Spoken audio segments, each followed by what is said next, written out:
새정치민주연합의 서울 중부국회의원 정호준입니다.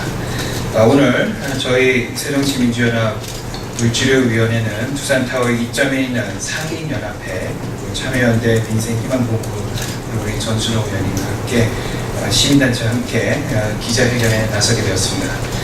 여기 계신 상인 여러분들은 오랜 시간 동안에 두타 쪽으로부터 다양한 형태의 불공정 행위가 있었다고 말씀을 하고 계십니다. 특히 오늘 이렇게까지 오셔서 억울함을 좀 풀고자 합니다. 기자회견이 끝남과 동시에 저희는 공정거래위원 측에 신고서가 제출될 예정인데요. 이러한 과정을 통해서 우리 공정거래위원회가 지금 두타에서 일어나고 있는 이런 불공정 행위를 정확하게 좀 조사를 심도 있게 해주셨으면 합니다.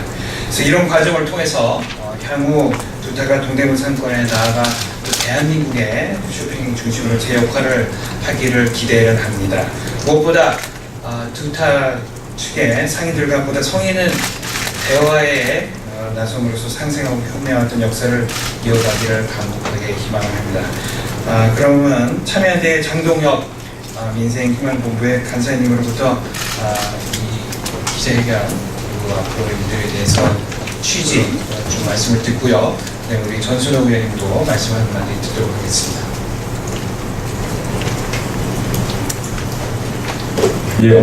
참여연대 민생희망본부의 장동혁 선임간사입니다.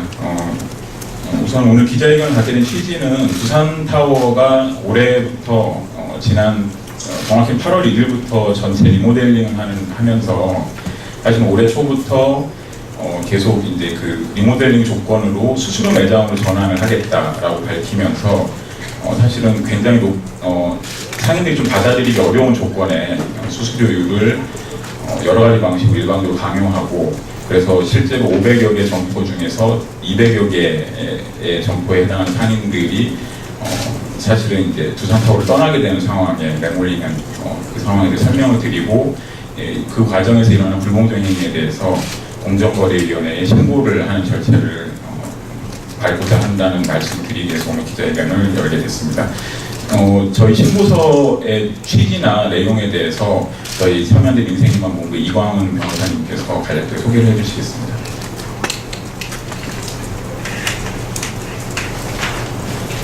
네, 안녕하십니까. 참여연대 이광은 변호사입니다.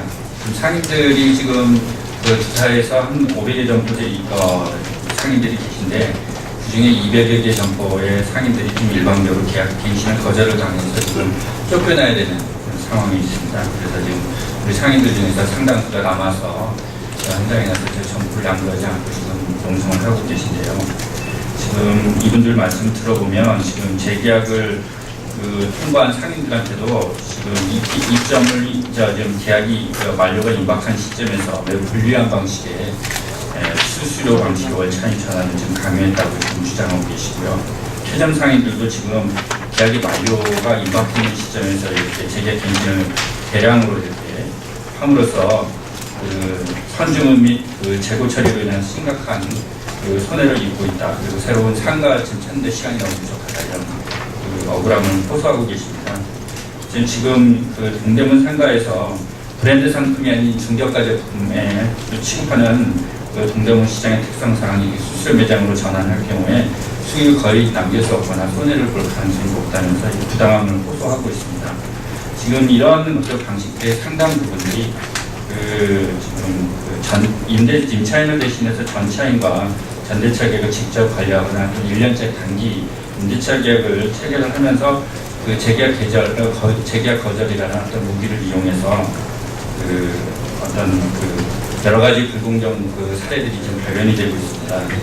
지금 빈 점포가 생기면 기점 입점 상인들에게 추가 임대를 강요해서 이렇게 빈 점포를 떠안도록 강요하는 사례라든지, 위치가 좋지 않은 점포로 강제로 이렇게 옮기게끔 하는 사례라든지, 또는 특정 품목을 판매하도록 강요하거나 품목을 바꾸지 못하도록 그렇게 강요한 사례라든지, 이런 다양한 사례들이 있고요. 그래서 조사해 보니까 7층 식당의 경우에는 임대차 계약 체결 당시에 재소전 화해를 하면서 임차인의 의무장으로 이 재소전 화해를 하도록 하고, 이를 이제 어기면 일방적으로 계약 해지를 하거나 아니면 계약을 하지 않는 어떤 그런 방식으로 지금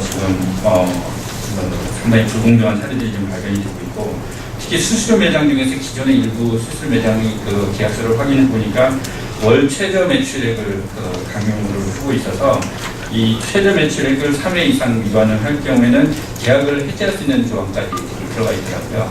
그래서 이런 경우에는 공정거래법에서 금지하고 있는 판매 목표 강제 등의 어떤 그런 행위가 있다는 것을 알게 되었습니다. 그리고 두산타워 측이 지금 상가 관리비나 홍보비 등 이런 것들을 어떤 항목으로 지금 쓰고 있는지 제대로 이렇게 공개하지 않고 있고, 또 상인들에게 전기세 등을 모아서 대납하는 것에 불과한데도 부가가치세를 이중으로 부과하고 있는 것이 아니냐 하는 문제점들도 좀 발견이 됐습니다. 이런 지금 이 부분과 관련돼서 지금 상인들께서 직접 이 자리에 나와 계시기 때문에 좀 이따 자세한 설명을 들으실 수 있을 거라고 생각이 되고요. 아까 신고서는 지금 이미 오늘 제출이 되어 있는 상태입니다. 감사합니다. 네, 그리고 오늘 이 자리도 참석해 주신 새정치민주연합의 소상공인 정책연구소가 있습니다. 정책연구소 소장을 맡고 계시기도 한 정신우 의원님의 말씀 듣도록 하겠습니다.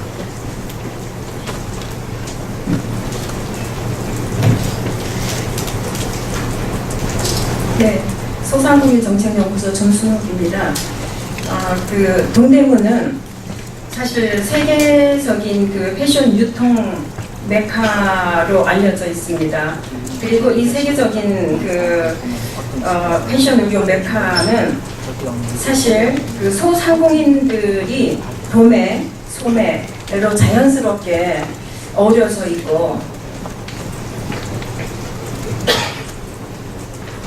있습니다. 그리고 이 시장은 50년대 말부터 재래식 형태로 발전되어 온 아주 세계적인 시장입니다.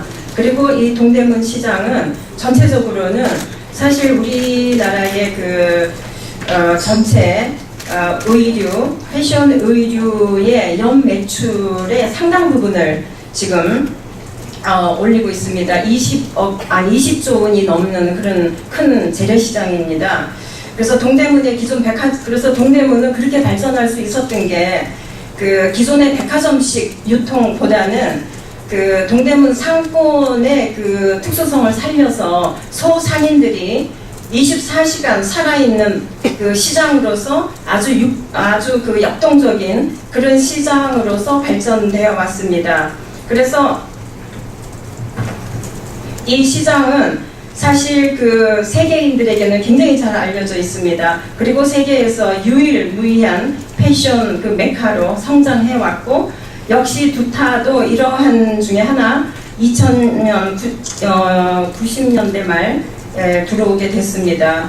그리고 두타도 이런 중에 하나로 동대문에 들어와서 성장을 하면서 동대문의 소상인들이 들어가서 지금 이렇게 발전을 시켜온 두타입니다. 따라서 두산타워가 동대문에서 이제는 최고의 유통망으로서 자리 잡게 해준 원동력 자체가 사실은 소상공인들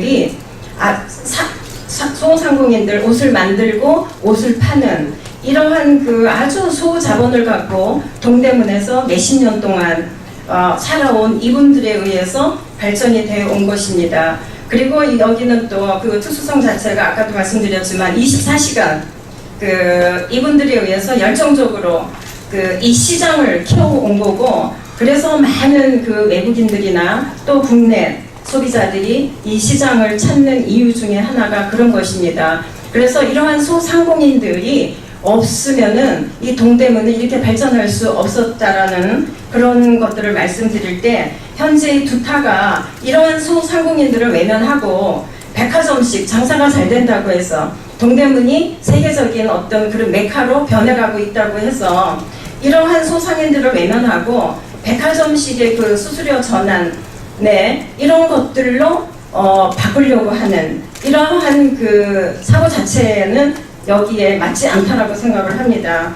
그래서 동대문에 그렇게 됐을 때는 동대문 유통 질서를 파괴합니다. 그래서 지금까지 동대문이 발전해 왔던 이러한 것들이 파괴될 수밖에 없고, 여기에 많은 소상공인들이 터전을 잃게 될 것입니다. 그거는 즉 여기에 그런 식으로 백화점식의 방식으로 유통 방식을 바꿔 간다 그러면은 소상인들은 밀려날 수밖에 없고, 이러한 열정적으로 수십 년 동안 헌신하면서 서민들이 벌어먹고 살아왔던 이런 삶의 터전을 빼앗길 수밖에 없습니다. 그렇게 되면은 동대문은 그 생명력을 잃게 되고, 그러면은 세계적인 메카로서의 그러한 이름도 잃어버리게 될 거라고 생각을 합니다. 그래서 저는 이게 정말 오늘 여기에 이분들이 여기까지 이렇게 기자회견을 하러 오기 전에 두타에서 먼저 나서서 오늘에 오신 이 상인들을 만나서 성의 있는 대화를 했어야 한다고 봅니다.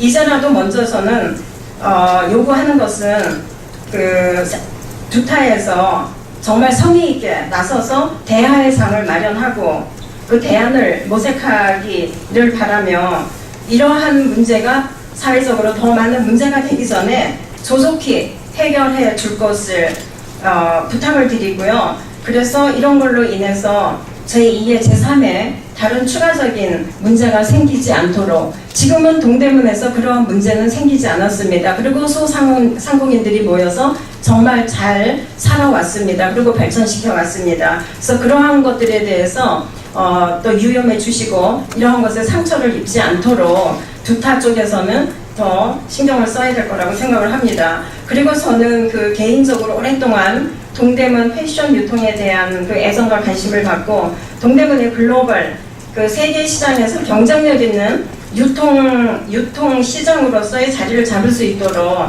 정책적으로 노력해 오고 있습니다. 그리고 또한 소상공인 정책 연구 소장으로서 이러한 동대문 패션 유통에 종사하는 수많은 도매, 소매에 종사하는 중소상인들, 특히 여기는 중이라기보다는 소상인들이 많이 있습니다.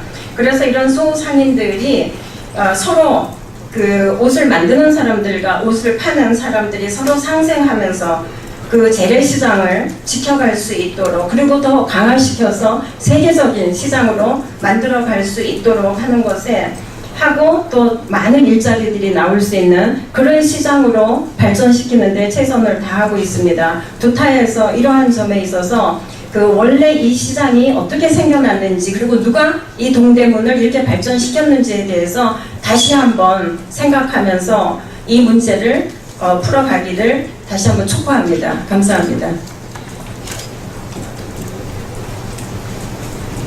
예, 변순호 의원님께서 동대문 상권의 특장이나 이런 부분을 잘 설명을 해주신 것 같습니다. 그리고 그 다음에는 새정치민주연합의 김진철 서울시 의원님께서 말씀을 해주시겠는데요. 특히 김진철 의원님께서는 실제로 중소상인이셨다가 이제 서울시 의원으로 활동을 하시게 돼서 남다른 감정을 가지고 이 문제를 바라보실 거라고 생각이 듭니다. 말씀 부탁드리겠습니다.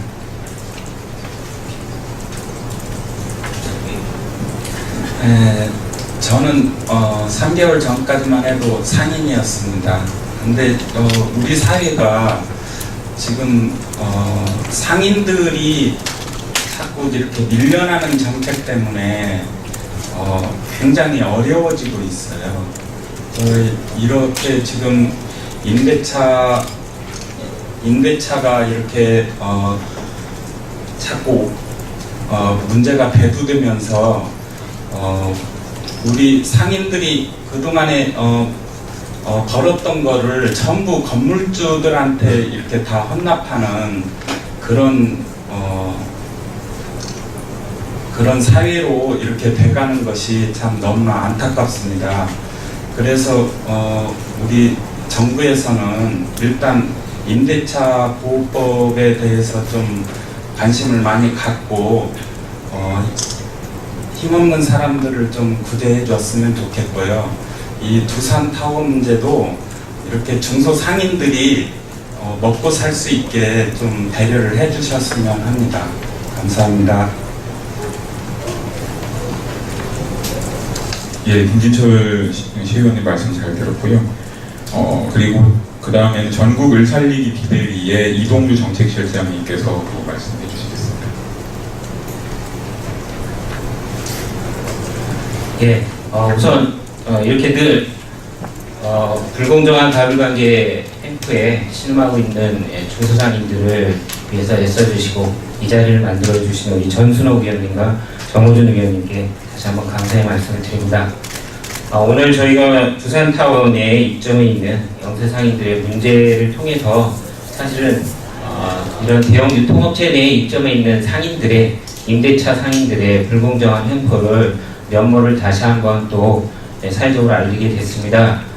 이 앞서서 롯데몰에서도 이러한 유사한 문제들이 있었고요. 이런 문제들이 비단 이렇게 발생할 수밖에 없는 건 구조적인 데서 원인을 찾아야 될 것 같습니다.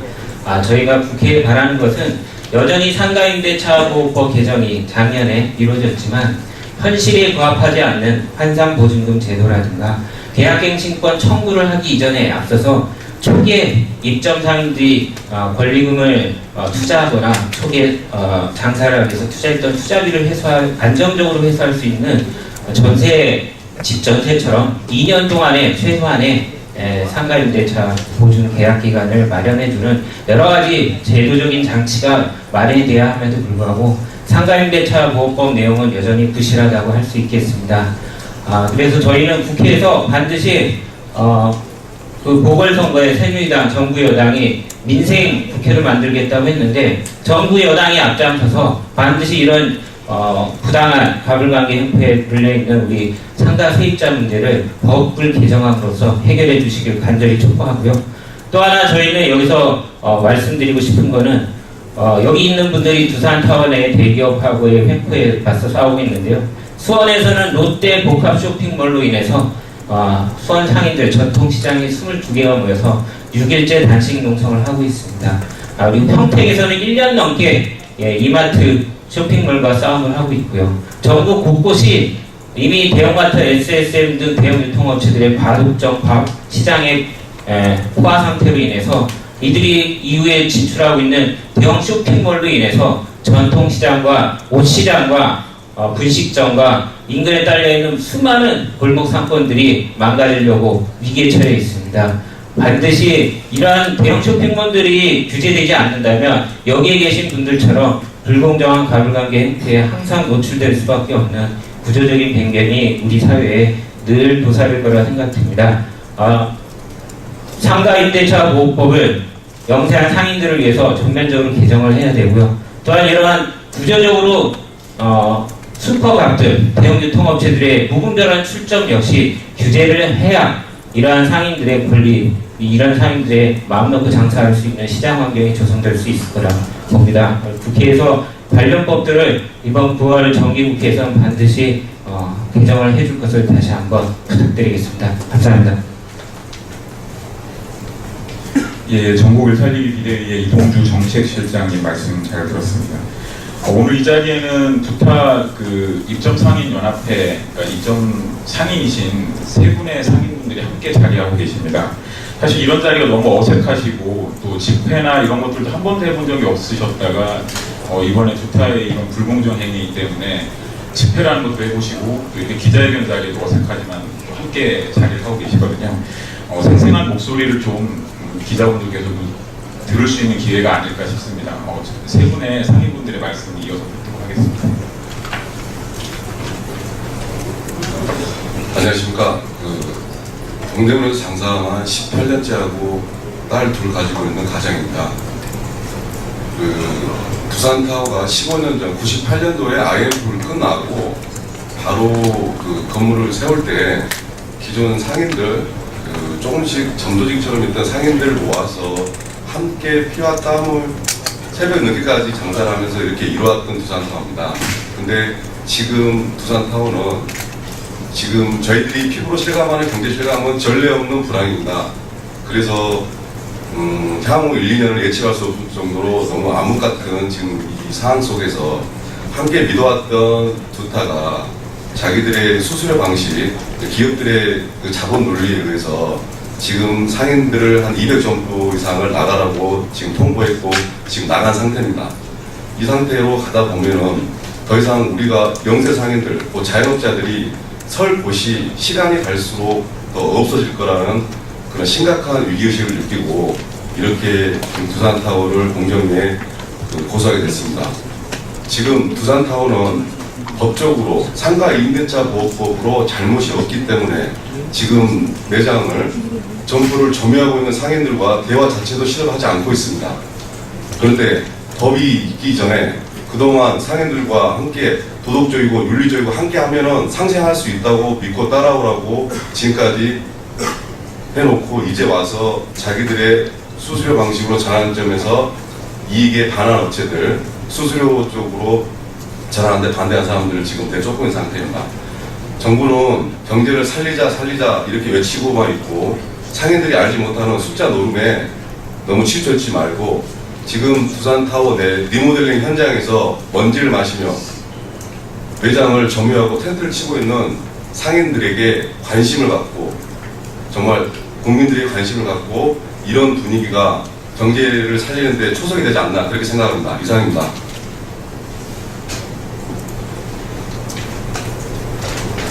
예, 방금 전에 말씀해주신 두산타워 입점상인연합회의 최천주 대표님의 말씀 드렸습니다. 그 이외에도 지금 오늘 김진철, 허진 이 두 상인분들께서 함께 자리를 하고 계십니다.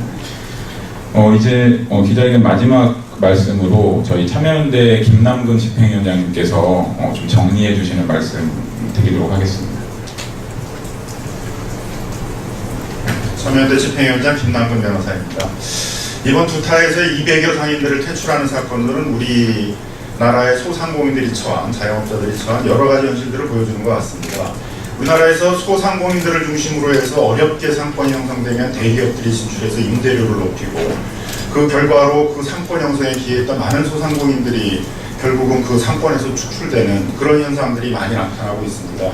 소위 백화현상이라고 이렇게 얘기를 하고 있는데 우리가 이미 신천, 홍대, 강남의 가로수길 많은 곳에서 보고 있는데 이 동대문에서도 이제 어렵게 형성된 세계적으로도 중요하게 형성된 이 상권들을 롯데라는 대기업이 진출하고 그에 홍해에서 두타라는 대기업이 결국 임대료를 올리고 기존 상인들을 결국은 이제 쫓아내는 그런 시발점이 되고 있다고 생각이 듭니다. 이런 점은 상당히 우려하지 않을 수 없고 특히 서울시에서 숭이 창신지구라든가 많은 상가 재개발 사업들을 벌이고 있는데 그 결과가 그 건물을 소유하고 있는 임대인들한테는 많은 개발 이익을 가져다주고 있지만 막상 거기서 영업해왔던 임차인들은 결국 그 높아지는 임대료를 견디지 못하고 쫓겨나는 것으로 귀결되는 현상들이 반복되고 있어서 서울시의 자금들을 지원해서 이러한 상권들을 재개발하거나 활성화할 때 반드시 임차인들을 보호하는 그런 정책들을 병행해주기를 바랍니다.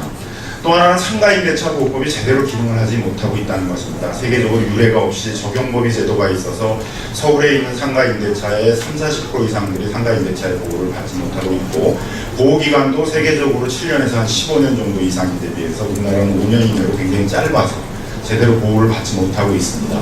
이번 두타 사건에서도 이런 것들이 적나라하게 드러났다고 보여지고 있고 상가임대차 보호법이 시급하게 개정되어야 된다고 보여집니다.